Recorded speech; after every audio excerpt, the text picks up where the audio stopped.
وہ لڑکی دنیا کے حسین ترین چیزوں میں ایک تھی، مگر اس کی سب سے بڑی خوبی اس کی سب سے بڑی کمزوری بن گئی۔ اس نے ایک سچے شوہر کو چھوڑ کر جھوٹے خوابوں کا پیچھا کیا، اور جب آنکھ کھلی تو تنہائی، ندامت اور اندھیرے اس کا مقدر بن چکے تھے۔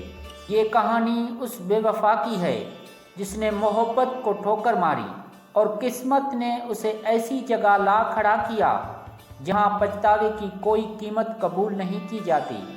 دیکھیے بے وفائی کا انجام، مہرین کی کہانی، ایک ایسی سچی کہانی جو ہر بے وفا کو آئینہ دکھائے گی۔ یہ کہانی ہے محبت، بے وفائی، ندامت اور انجام کی، ایک سبق جو شاید ہر رشتے کو سمجھنے کے لیے ضروری ہے۔ مہرین ایک خوبصورت، ذہین مگر دنیاوی چیزوں کی دلدار لڑکی، والدین کا لاڈ، کالج کی زندگی، خوابوں کی دنیا۔